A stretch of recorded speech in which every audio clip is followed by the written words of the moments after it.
Susu family. We're going to make a quick and healthy brunch item today. This particular meal and this video actually was inspired by a documentary that I saw at the Harlem Liberation School a couple years ago by a very powerful brother named Carl Tone Jones out of Philadelphia. The documentary is called The Independence Day Project. One of the things that really stuck with me in this documentary, which was about how to imagine the future of Black liberation and independence. We talk a lot about resistance, we talk a lot about Black power and standing up to white supremacy, but there aren't a lot of people having conversations about what that looks like once we've won. This documentary delves into that in phenomenal depth, and it was really inspiring.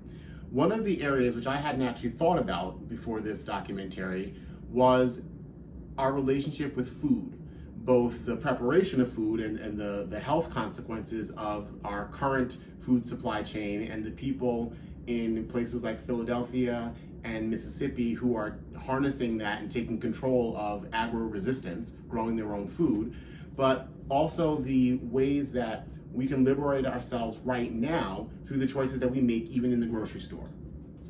One of the current sort of like health food kicks and fads is this idea of Black veganism, Black vegetarians. My brother is actually a vegetarian. I myself, for several years, was a vegan. One of the things that's definitely intimidating about that kind of a dietary lifestyle is both the fanaticism that a lot of those people have a reputation of engaging in, but also, frankly, the economics of it. Being a vegan or even a vegetarian is often a lot more expensive than eating a conventional or traditional diet. The way that white supremacy and capitalism have set things up, being healthy and getting food as nature intended it costs you more money, which obviously presents a decided challenge for a lot of our people in our community. One of the things that we try to do here in our home, and I think it's a good idea for people in general, is to not necessarily think about our relationship with food so radically. You don't have to turn vegetarian or turn vegan. You can simply decide to incorporate some vegetarian and some vegan items into the meals that you're cooking each week. 1 or 2 or 3 a week can have a significant difference in terms of the calories, the salt, the fat and oils that you're taking in, if you are prepared and organized in how you're planning your meals out each week. So why don't we take a look at what we're going to make today. I think that it's going to be an exciting little simple brunch item that's both tasty and also elegant, because, you know, the way food looks is important. Let's take a look at my workstation. I'm going to point out all of the different ingredients and how I get it set up. Okay, now we're going to have a look at the workstation. As you can see, I've got it all set up just like last time. In this case, we are doing things a little bit differently. We're using more than one workstation, but let's take a look at some of these ingredients. First, we've got some portobello mushrooms. We've got some string beans. We've got over here more brown rice, just like last time, and we're gonna use our black bean spread again. We're gonna use an egg, some olive oil, and then over here, we're gonna use a couple of different herbs. Here we've got some sage, and then we've got some chives. And then we've got our spice array right back here. We're gonna use granulated garlic, some black pepper, some sea salt, a little powdered thyme, and then finally a little bit of crushed red pepper. Okay. All right, so let's get started. As you can see, I've got my grill pan, which I've already started the fire under. It's a double burner grill pan, but I only need the one burner because we're not making a whole lot of food, which is convenient because it allows me to leave my prep setup right in place. And then I've got my cast iron skillet that I'm going to cook my egg in, also warming up. While both of these two pans are coming up to temperature, I'm going to get a jump on some of the food prep. We're going to start off with the mushrooms. So these are portobello mushrooms. You can see we've got them fully stem on. These are great. I've already rubbed them down to take off any debris or dirt that might still be on them. The first thing I'm going to do in prepping them is to remove the stem. You just twist in there and it should come off pretty easily. I am actually not going to throw that away because those stems can be used for a lot of different things. So I'm going to preserve the stem even though I'm not using it for this particular preparation. The first thing I'm going to do is go ahead and get my portobello mushroom prepared. So I'm going to take a little bit of the olive oil and I'm going to start coating the mushroom with it on both sides. I'm doing that, one, because the olive oil will impart a little bit of flavor to it, but also it'll help it not stick to the pan. So now that I've got the underside done, I'm going to put it underside down. It's all right that you don't hear any sizzling because we're going to leave this on for pretty much the entire time, so it will have time to come up to temperature and to cook. And it's a mushroom, which is mostly water, so we're not concerned with having to cook it through for a very long time. Once it's capside down, or capside up, I'm going to take some more olive oil, and I'm going to coat this side. I don't know if you can hear it, but I'm already starting to hear a little bit of the sizzling.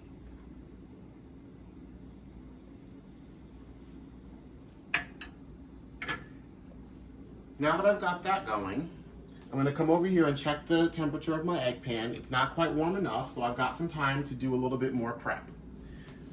What I've done is, and this is a really handy tip when you're cooking, I will do this when I want to save time. I've selected the 5 different dried spices that I'm going to use: granulated garlic, black pepper, sea salt, thyme, and crushed red pepper. The crushed red pepper is more of a garnish. So the 4 main spices I've actually taken and put them into a little dish and mixed them all together. So as you can see, they're all good to go as one seasoning mix. So very handily, I can just start to season my mushroom cap on its underside.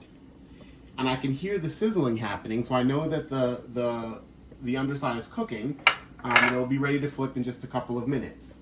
In the interim, I'm going to take that same seasoning mix, and I'm going to take my string beans, spread them out a little bit. You can hear that sizzling start to happen. And I'm going to season the string beans again with the same exact seasoning mix. These string beans were actually fresh string beans that I prepped yesterday when we got them from the market, cut the ends off, and I actually blanched them, which means to sort of par cook them, and then I put the rest of them in the freezer. So I've got fresh string beans that can be preserved and taken out and used for meals really, really quickly. It looks like my egg pan is almost up to temperature. So while I wait for that 1 more minute, I'm going to take some of this sage. Sage is a really cool herb. I like it both dried and fresh. In this case, we had fresh sage because they're really, really cheap. This whole bunch was just over $1. So I'm going to take maybe 4 or 5 leaves, to put them on top of one another, roll them up, fold them up. Does not have to be neat. You're just trying to get it into like a big bunch, a big ball. I'm going to take my knife, and then I'm going to just chop it into little tiny pieces. Maybe 4, 5 cuts. Now as you can see, I've now got a little batch of sage chopped up that's going to be ready to be part of my seasoning mix. I see now that my egg pan is starting to smoke a little bit, so I know that my egg is ready to drop. Again, making sure that I don't break the yolk. I get my egg in, and in this case, I'm going to take a little tiny bit of my seasoning mix, and I'm going to give my egg just a little bit of it. Just a little. And I'm going to cover that egg. The sizzling is sounding good, so I'm going to go ahead and get my mushroom flipped over. The mushroom is still going to be pretty firm to the touch, which is what we're looking for. And I'm going to season the other side. This side I'm going to season fairly liberally because I want to have a lot of flavor in it.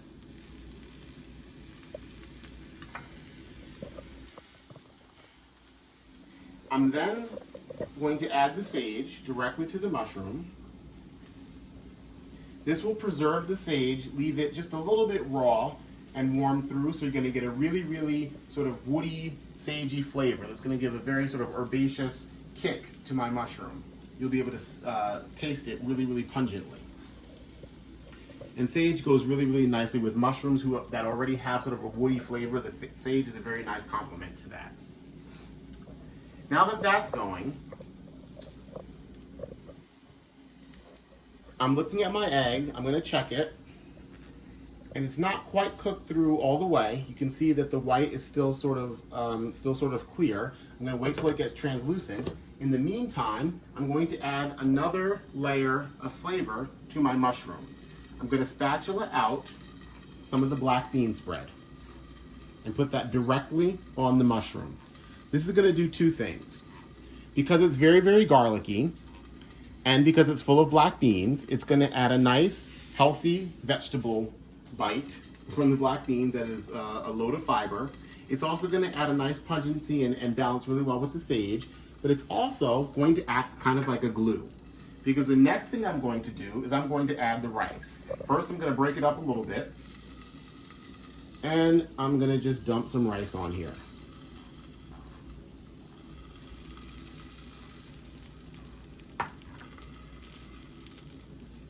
So now I've got rice, I've got black beans, I've got herbs and spices topping my mushroom.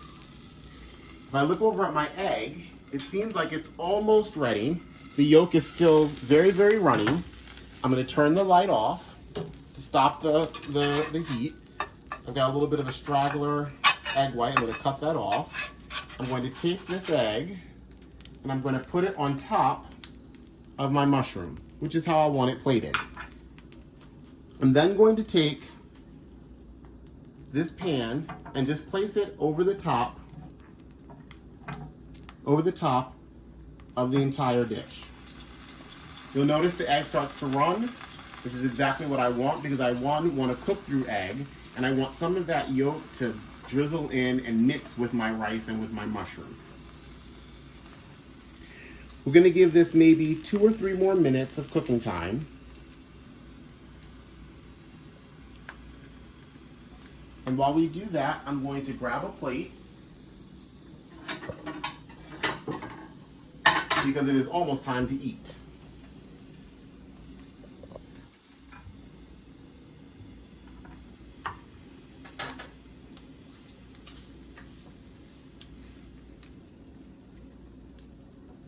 And take that top off, and what you'll notice is that my string beans are starting to get some nice little grill marks on them. You see that? We got good grill marks going on. We're going to get a nice charred flavor along with the bottom of the mushroom, all of that working together. And this will be the easiest pretty plating you've ever done. I'm going to grab some tongs.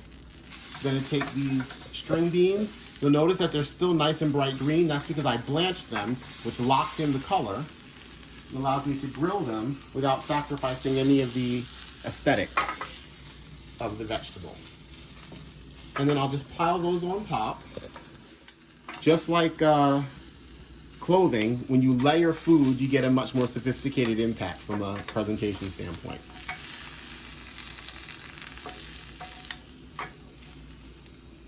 Go ahead and turn that light off.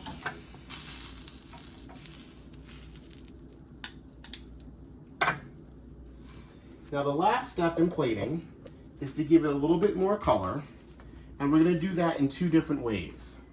I'm going to break off some chives. Chives are in the onion family, same family as garlic and shallots, and what I want to do here is simply break them off. I'm not even going to be worried about cutting them or making them even or pretty. Just want to cut them off and sprinkle some of it over the egg part of the dish.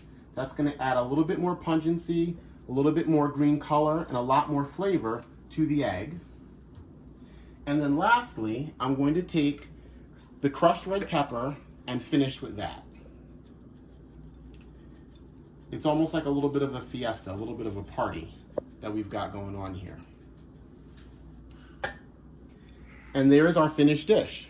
We've got color, we've got flavor, we've got nutrition, and this is an entirely vegetarian meal. If you wanted to make this meal vegan, all you'd have to do is subtract the egg and it would still be really, really delicious. Thanks for watching this video. I hope you have a time to try this dish out and let me know what you think of it. Thank you.